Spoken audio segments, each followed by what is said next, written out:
ఉదయం విశాల్ని వెంట పెట్టుకునొచ్చి చెదలు పట్టిన నా గతాన్ని తవ్వి బయటికి తీసి మరీ నన్ను బాధ పెట్టావు. ఇప్పుడు తల్లి కాబోతున్న నీ చెల్లిని తల్లిలా చూసుకోవాల్సింది పోయి కన్నీళ్లు పెట్టిస్తున్నావు. మేమందరం బాధపడితే నీకేమొస్తుంది నైని? ఇలా ఎదుటివారి బాధను చూసి ఆనందపడేవాళ్ళని ఏమంటారో తెలుసా? సాడిస్ట్లంటారు.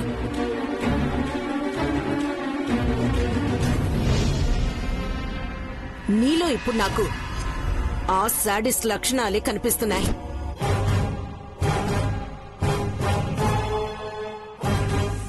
మంచంటే ఎదుటి వాళ్ల పెదవుల మీద చిరునవ్వులా ఉండాలి, గుండెల మీద చితిమంటలా కాదు. నీలాంటి మూర్ఖులకి అది అర్థం కాదు.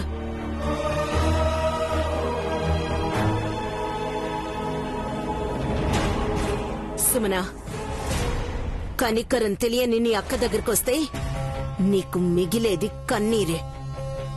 పద.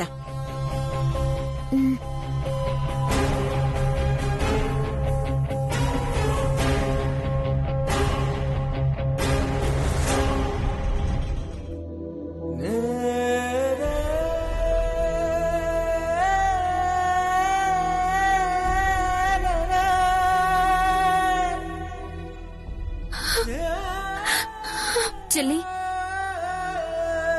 చెల్లి, నువ్వు బాధపడకు చెల్లి. విరక్కాసిన చెట్టు మీదకే రాళ్లు విసురుతారన్నట్టు అందరి మంచి గురించి ఆలోచించే నీలాంటి వాళ్లనే అందరూ దూషిస్తారు. నిన్ను తిట్టేవాళ్లు ఎవరు కూడా గొప్ప మనసున్న వాళ్లు కాదు. కాబట్టి నువ్వు వాళ్ల మాటల్ని మనసుకి ఎక్కించుకోవద్దు. చెవుల దగ్గరే వాటిని ఆపేయ్. అందరూ అంటే అది వేరమ్మ గారు, కానీ నా తోడబుట్టి నాతో చిన్నప్పటి నుంచి కలిసి పెరిగి నా గురించి పూర్తిగా తెలిసిన నా చెల్లి కూడా నన్ను ద్వేషించడాన్ని నా మనసు తట్టుకోలేకపోతుంది. చెల్లి, నీతో చిన్నప్పటి నుంచి కలిసి పెరిగి కూడా మంచికి చెడుకి మధ్య తేడా గుర్తించలేకపోవడం ఆ సుమన మూర్ఖత్వం. అలాంటి దాని గురించి నువ్వెందుకు ఆలోచించడం? ఎందుకంటే ఎంతైనా అది నా చెల్లి. తప్పు చేస్తే కడుపును పెట్టుకుని కాపాడుకోవాలే కాని కాదని దూరంగా విసిరేస్తే ఏమైపోతుంది? ఆ మూర్ఖత్వంతోనే తన జీవితాన్ని తనే పాడు చేసుకుంటుంది. అలా అని తను అనే మాటలన్నీ పడుతూ నీలో నువ్వే బాధపడుతూ కూర్చుంటావా? అది నన్ను అర్థం చేసుకునే రోజు కోసం ఎదురు చూస్తానమ్మగారు.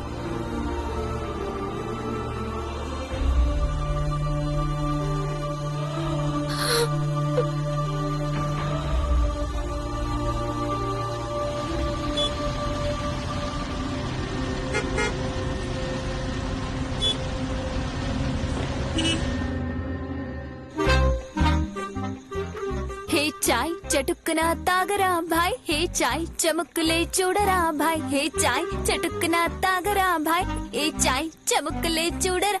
అత్తయ్యా,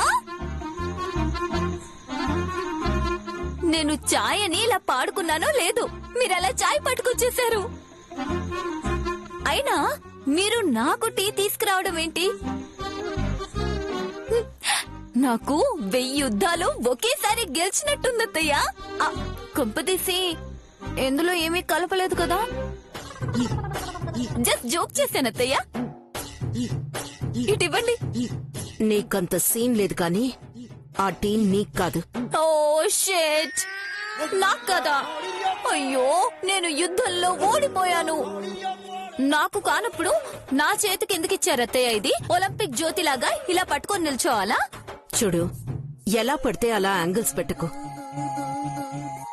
నడుం పట్టేయగలదు. ముందా టీ తీసుకువెళ్లి గంగయ్యకివ్వు. నా గది సద్దమన్నాను. పాపం ఉదయం నుంచి కష్టపడుతున్నాడు. గంగయ్యకా కొత్త కొత్త పనులు, కొత్త కొత్త ఆలోచనలు. బాగుందండి అత్తయ్య గారు. మళ్ళీ జోక్ చేశాను అత్తయ్య, బాగుందా? నీ కుళ్ళు జోకులాపి ముందా టీ తీసుకెళ్లి గంగయ్యకివ్వు, చల్లారిపోతుంది. అయినా గంగయ్య ఇప్పుడెవరిని టీ అడగలేదు కదా. గంగయ్యకి ఇప్పుడు టీ ఇవ్వాలని నీకెందుకు అనిపించింది అత్తయ్య? నీ యక్ష ప్రశ్నలాపి వెళ్లి టీ ఇచ్చేసిరా. త్వరగా వెళ్ళు. హాసిని, నువ్వు వెళ్లేలోపు టీ చల్లారిపోతుంది. ఇప్పుడు వెళ్ళు. అమ్మో, అత్తయ్యకి పూనకం వచ్చేసింది. హే చాయ్ చటుక్కున తాగరా భాయ్, ఈ చాయ్ చముకులే చూడరా భాయ్, ఈ చాయ్ చటుక్కున తాగరా భాయ్, ఈ చాయ్ చముకులే చూడరా భాయ్, ఈ చాయ్ చముకులే చూడరా భాయ్, ఈ చాయ్.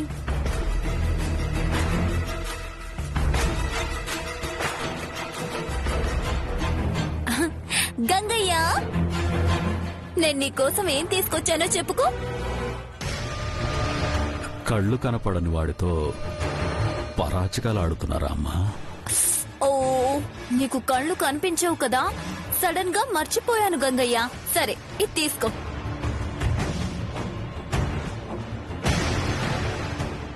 ఏంటమ్మా అది? టీ గంగయ్య, నీకోసమే తీసుకొచ్చాను, తీసుకో. చాలా సంతోషం హాసినమ్మ గారు. తీసుకో.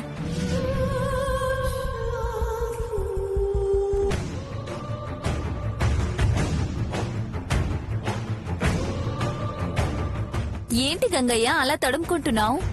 నాకు ఇంకో గ్లాస్ కావాలా హాసినమ్మ గారు? పర్లేదు గంగయ్య, ఆ కప్పులోనే తాగేసేయ్. ఈ ఇంట్లో అలాంటివేం ఉండవు కదా, ఎవరు ఎందులోనైనా తాగేయొచ్చు, తినేయొచ్చు. అది కాదమ్మా, నేను టీ వేడిగా ఉంటే తాగలేను. అందుకే తిరగబోసుకుని చల్లార్చుకోవడానికి వేరే గ్లాస్ కావాలి.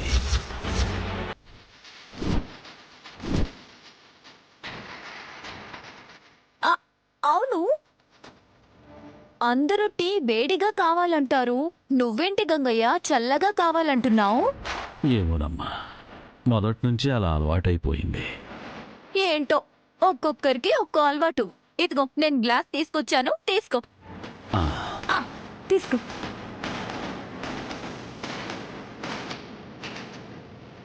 ఎక్క డౌట్ లేదు, ఈ గంగయ్యే గంగాధరం మావా. మావా, నన్నే చంపాలని చూస్తావా? నా గురించి అన్నీ తెలిసి కూడా ఎక్కడికెందుకొచ్చావు మావా? ఏదో జైలు నుంచి విడుదలయ్యాక ఎక్కడో ఒక్క దగ్గర ప్రశాంతంగా బతికేయాల్సింది. నా మీద పగ తీర్చుకోవాలని వచ్చావా? తప్పుగా నిర్ణయం తీసుకున్నావు మావా. జాగ్రత్త.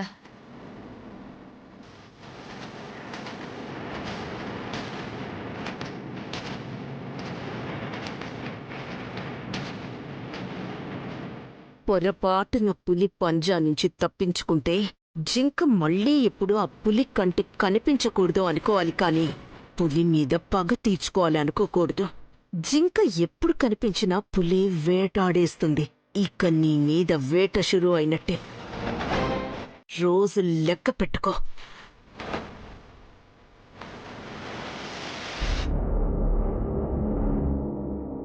అయినా ఎప్పుడూ లేంది ఈరోజు మీరు టీ తీసుకొచ్చారేంటమ్మా? ఈ టైంలో నేను టీ తాగుతానని మీకెలా తెలుసు? నాకేం తెలుసు గంగయ్య, ఈ టీ నేను తీసుకురాలేదు. తిలోత్తమ అత్తయ్య తీసుకొచ్చి నీకివ్వమని నాకిచ్చింది.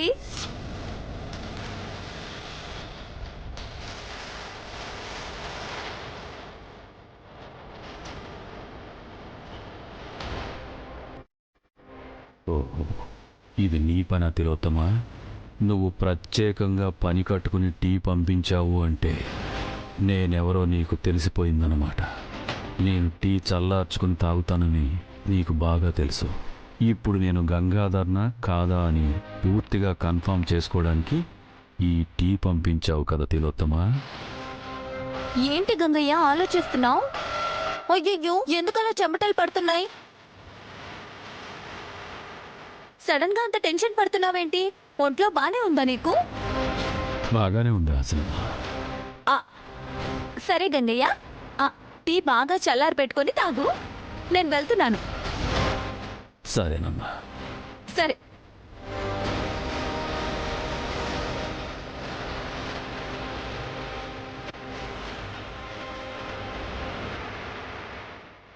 ఖచ్చితంగా తిలోత్తమ ఇక్కడికి వచ్చి అంతా చూసి కన్ఫర్మ్ చేసుకుని ఉంటుంది. ఇక నుంచి నేను చాలా అప్రమత్తంగా ఉండాలి. లేదంటే ఆ రాక్షసి వేసే పన్నాగానికి బలైపోవాల్సి వస్తుంది.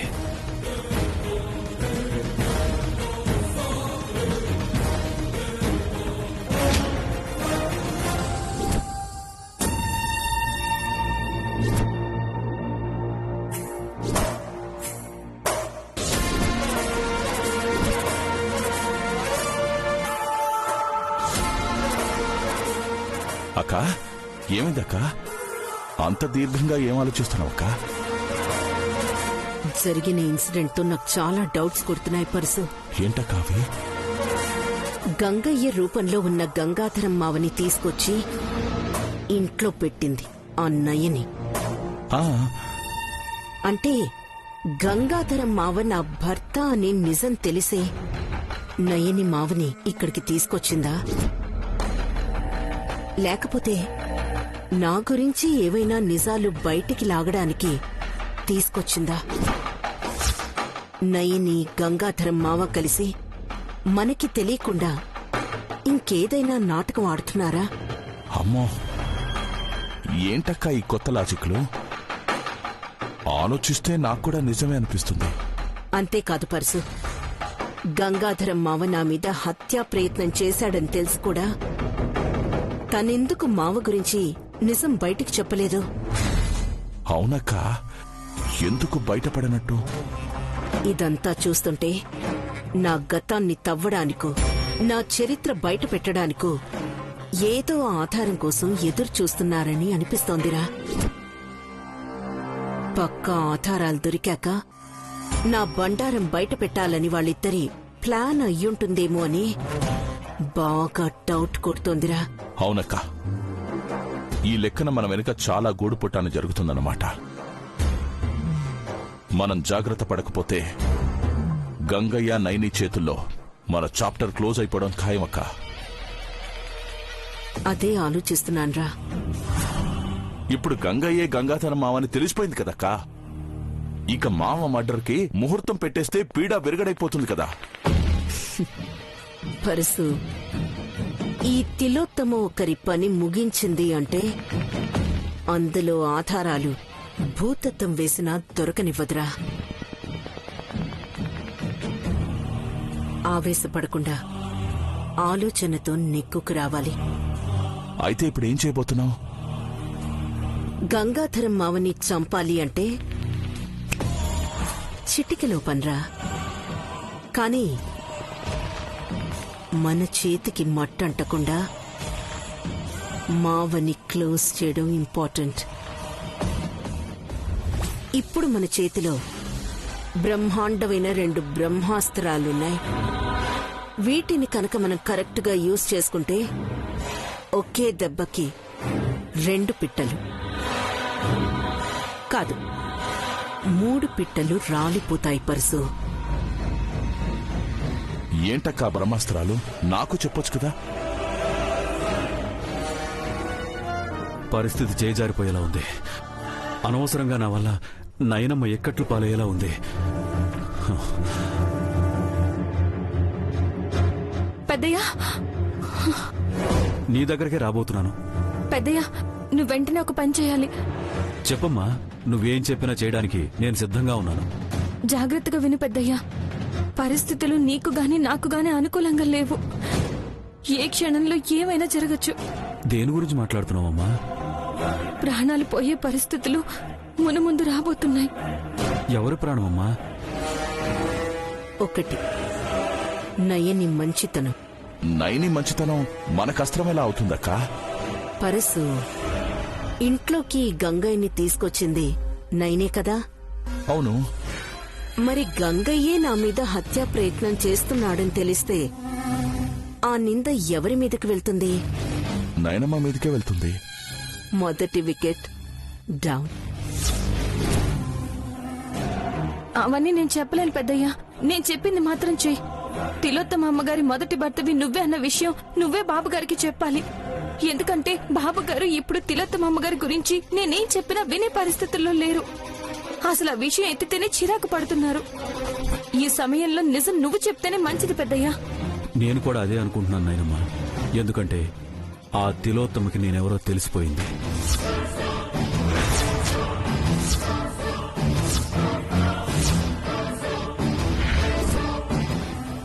అమ్మ మీద హత్యా ప్రయత్నం చేసిన వాడిని నయని చేరదీసిందని తెలిస్తే విశాల్ ఊరుకుంటాడా? ఉహుం. నయనిని మెడపట్టి బయట గెంటేస్తాడు. నైని అంటే విశాల్కి విపరీతమైన ప్రేమ కదా, బయటికి గెంటేస్తాడంటావాక? ఈ గంగయ్యే గంగాధరం అన్న విషయం నయనికి ఖచ్చితంగా తెలిసే ఉంటుంది. అలాంటి హంతకుడికి ఆశ్రయం ఇచ్చినందుకు ఖచ్చితంగా విశాల్ నయనిని బయట గెంటేస్తాడు. ఇది నయని మంచితనానికి మనం ఇవ్వబోయే గిఫ్ట్. బావుందక్క. నయనమ్మ అంతటితో అవుట్. మరి గంగయ్య సంగతి? కాని మనం ఇప్పుడు వెళ్లి విశాల్ బాబుకి నోటి మాటగా చెబితే నమ్మడు. పైగా లేనిపోనివన్నీ కల్పించి చెబుతున్నామని మనల్నే తప్పుపట్టొచ్చు. తిలోత్తమ అంటే విశాల్కి ప్రాణం. అంతకు మించి నమ్మకం. ఆ తిలోత్తమ నేను చనిపోయానని అందర్నీ నమ్మించింది. కాబట్టి మనం పక్కా ఆధారాలతోనే విశాల్ బాబు దగ్గరికి వెళ్ళాలి. అప్పుడే మనం చెప్పింది నమ్ముతాడు. మరెలా? ఉన్న ఒక్క ఆధారం పోయింది. నా దగ్గర ఆ నెగటివ్ ఆ రోజే ఎవరో దొంగతనం చేశారు. ఎవరు తీశారో కూడా తెలీదు. ఇంకెవరు? ఆ తిలోత్తమే ఆ పని చేయించుంటుంది. ఈ ఇంట్లో తనకు తప్ప ఇంకెవరికి ఆ నెగిటివ్తో అవసరం ఉంటుంది? ఖచ్చితంగా అదే కొట్టేసి ఉంటుంది. మరిప్పుడు ఏం చేద్దాం పెద్దయ్యా? నువ్వేం కంగారు పడుకున్నాయినమ్మా.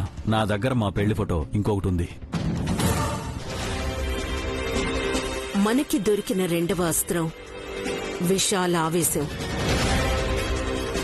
ఈ గంగయ్య రూపంలో ఉన్న గంగాధరం మావి గాయత్రక్క మీద, నా మీద హత్యా ప్రయత్నం చేశాడు అని తెలిస్తే విశాల ఆవేశంతో గంగాధరం మావని బతకనివ్వడు. దాంతో మన మావ పైకి, విశాల్ జైలుకి. ప్లాన్ మొత్తం సంపూర్ణం పరసు. ఏం ప్లాన్ అక్కనిది? నేను మామని ఎలా చంపాలని ఆలోచిస్తూ ఉంటే నువ్వు మన చేతికి మట్టంటకుండా మొత్తం అందర్నీ ముగించేస్తున్నావు. దాంతోపాటు పిల్లలతో దిగిన ఫోటో కూడా ఉంది. అంతేకాదు నాయనమ్మా, మనకు అతిపెద్ద ఆధారం మా పెళ్లి జరిపించిన పంతులు గారు. పంతులు గారా? అవునాయనమ్మా, మా పెళ్లి జరిపించిన పంతులు గారు ఇప్పటికీ బతికే ఉన్నారు. నైని బయటికి, మామ పైకి, విశాల్ జైలుకి. నువ్వు చెప్పినట్టు ఒకే దెబ్బకి 3 పిట్టలు. కానీ ఇవన్నీ జరగాలన్నా, విశాల ఆవేశం కట్టలు తెంచుకోవాలన్నా మనం ముందొక పని చేయాలి. ఏంటక్కాది? ఏమైనా పూజ చేయించాలా? నా మీద ఒక మర్డర్ అటెంప్ట్ జరగాలి.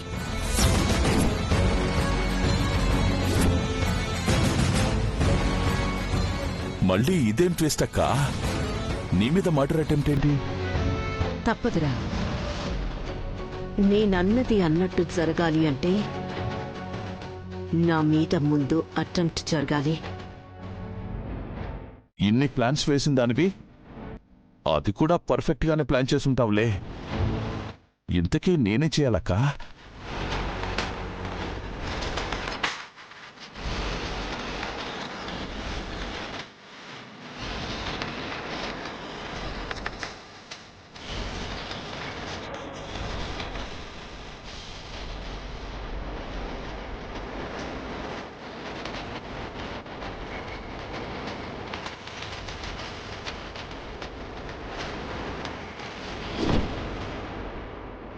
నువ్వు వేసిన ప్లాన్లో ముగ్గురు మటాష్ అయిపోవడం ఖాయం. కనికరం లేని కన్నింగ్ ప్లాన్ అంటే ఇదే అక్క. ఆయన ఇప్పుడు అప్పుడున్న ఇంట్లోనే ఉంటున్నారా? లేదు నాయనమ్మా, మరి మనం అతన్ని ఎలా వెతికి పట్టుకోగలం? నేను ఆల్రెడీ అతని అడ్రస్ తెలుసుకున్నాను. ఈ మధ్య వేరే పెళ్లి చేస్తూ నాకు కనిపించారు. ఎందుకైనా మంచిదని చెప్పి వెళ్లి అడ్రస్ తీసుకున్నాను. హ, ఇది చాలా పెద్దయ్యా. బాబుగారిని నమ్మించడానికి మనకి ఈ సాక్ష్యాలు సరిపోతాయి. మనం ఎంత త్వరగా వీలైతే అంత త్వరగా ఆ సాక్ష్యాల్ని బాబుగారి ముందుంచాలి. అప్పుడే జరగబోయే అనర్థాన్ని ఆపగలం.